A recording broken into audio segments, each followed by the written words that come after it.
Hello, great people. Welcome back to Global Happenings today. After the monthly media chat by the governor of Abia State in the government house banquet hall, Umuahia, there had been criticism coming up, and latest is over the statement he made considering the debt that was owed by his predecessor, actually the PDP governor Ikpeazu, and he says that he's been able to pay 90 billion naira out of the 191 billion naira debt left by Ikpeazu, and that did not go well with PDP in Abia State, and they have decided to react to it, and they're like, Oga, we don't understand what you're saying. You need to come out clean for the people to know if actually you paid such a huge amount of money. But guess what? It didn't stop there. During that monthly chat also he made mention of the case of Nnamdi Kanu and talked about his release. And he mentioned that word soon. So we're going to be looking at that. But first of all, what did he say that really triggered the PDP in Abia State? What actually did he say? Let me give you full details of what he said during the media chat. He said, I inherited 191.3 billion naira from my predecessor in May 2023. That's Ikpeazu, who is a governor from PDP. My predecessor inherited about 35 billion naira from his predecessor in 2015. If you calculate that, I think the difference is almost 156 billion. That's the difference. 156 billion. But today, my administration have paid over 90 billion naira of the debt we inherited. We still pay salaries and pension every month, and I have not borrowed a kobo from anybody. Somehow he was singing his praise at that point. But PDP seems to be very uncomfortable with that because somehow they were part of it. I don't know if this call by PDP asking him to give full details of it actually is traceable to possibly some argument from Ikpeazu's side, but this is what the PDP said in an open letter that they forwarded to him via Abraham Ama, who is the PDP chairman in the state. And he said, according to him, that the attention of Abia PDP has been drawn to recent claim that you made regarding the payment of 90 billion naira to contractors in our state, which you allege to be debts incurred by the previous PDP-led administration. To be clear, the Abia PDP is unaware of the existence of such a debt incurred by immediate past PDP administration. It will serve the interest of Abians if you put out the record as proof of your claim. He further called for an investigation into the 90 billion naira paid by the governor. He says that this staggering amount warrants immediate scrutiny, and we urge you to provide clarity on how this figure was determined and the basis for this payment. Our people deserve to have confidence in their leaders, and without clear communication, such confidence is eroded. In other words, they are doubting that amount of money. 90 billion naira is not small money. They're like, Oga, tell us the truth, because unfortunately we have seen in Nigeria that sometimes our leaders use this opportunity to, get a lot of money, claiming that it was a debt. I'm just wondering. But however, all of that, we're going to be looking at it. But also during that media chat, he said something talking about the Abia State Governor, Dr. Alex Otti. He also revealed during his media chat that Nnamdi Kanu, leader of the indigenous people of Biafra, will soon regain his freedom. And he says that there is an ongoing discussion with President Bola Ahmed Tinubu about Kanu's continued detention.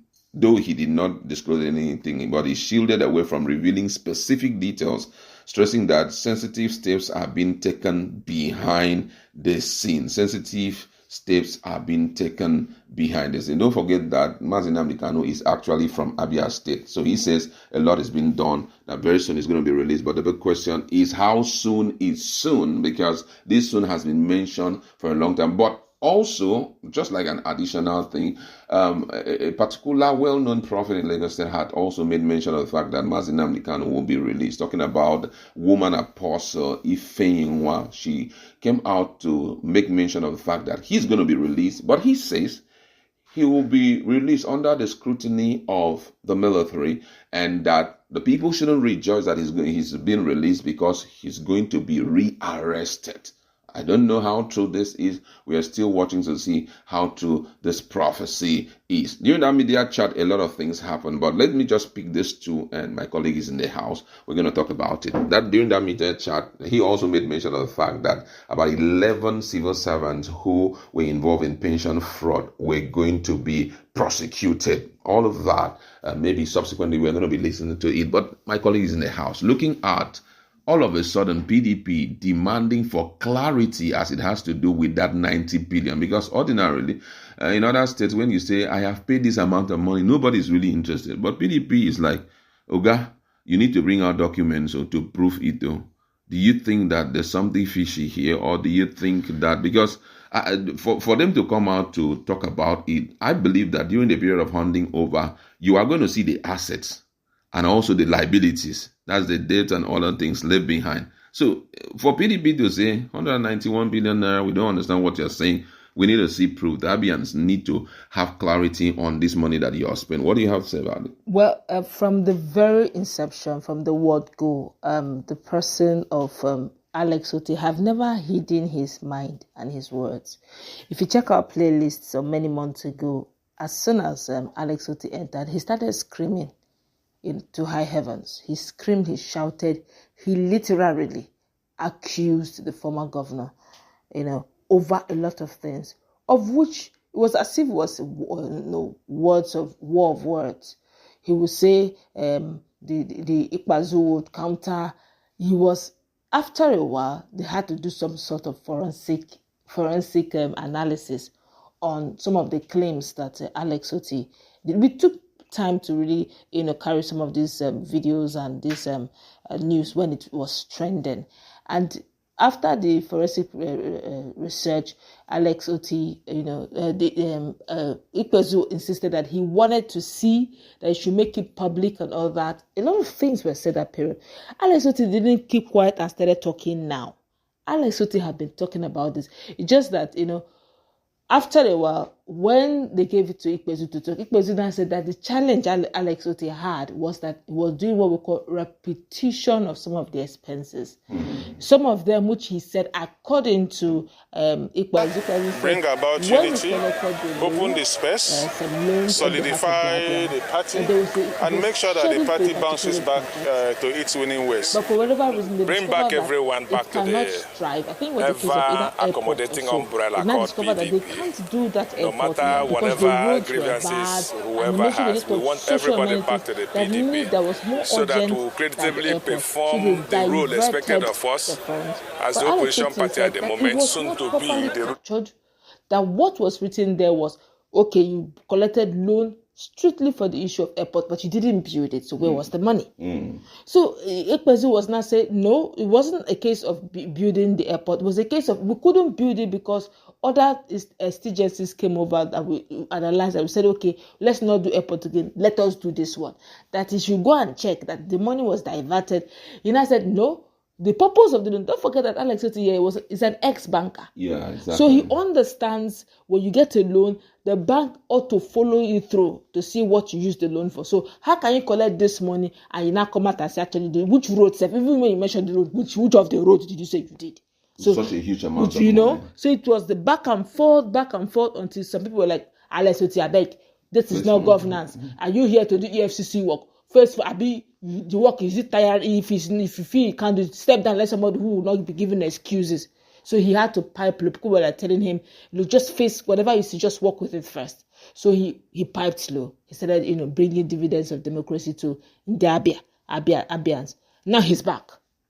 Do you understand? And he knows what he knows. But some of them believe, from the feelers I get, I feel that a PDP Abia is insinuating, this is just me feeling, insinuating that, You say don't color be some. Yes. You don't follow chop now. Now want to put it on our principal. Yes. Say now only you chop. Yes. Guy, leave this in all these projects that you are doing. Where did you say you get the money? And what exactly are we even really producing, sir? That you are saying all of this were only us. So which one did you? Already know the assignment, which I said, rebuild the party, rebrand the party, get more younger elements involved in the party politics from the world to the state level. Announcing the results. The returning officer and the deputy governor of Abia State describes the election allow people as to verify it. peaceful and You can go ahead and verify. You can call the numbers of the contractors if they are not owing them. Have paid as much as 90 billion. Because one of the things he's trying to paint out here is the fact that I know how to use the funds made available to the Abians. I've been able to work, and then up till now, I've not borrowed a coin. I think that's what he's trying to roll out. But PDP is like, that money, 90 billion, explain it well. But me, I'm asking, the question I also ask is, if he gives further explanation and bring out facts and figure, possibly in a form of a report for verification by the people, and the people verify it, what are you guys going to do to Yoga? That's the problem. Yes, what are you guys going to do to Yoga? Even at this stage, I would have even expected that this guy have no immunity clause on him. The former governor of Abia State. I would have thought that by now they should have done the needful. Okay. Now another issue he talked about is Nnamdi Kanu. He said a lot of things have been are going on, at the background, which is best not being spoken of and all of that. And there had been multiple prophecies that is going to be released, blah, blah, blah, blah. What do you think about it? Do you think that the Southeastern leaders are doing enough to ensure that he's been freed from, detention? I believe so. I believe that when the right leader comes in, they most definitely want to see to the end of it. Don't forget that Nnamdi Kanu is from Abia State, and he's the governor of Abia State. So it would be a big plus for him and a re-election plus for him if he's able to achieve that in his tenure. All right. A lot of things to discuss, but we'd like to hold it there. Let's meet in our conversation. What's your standpoint on all of these that is going on in Abia State? Let's interact. Thank you very much.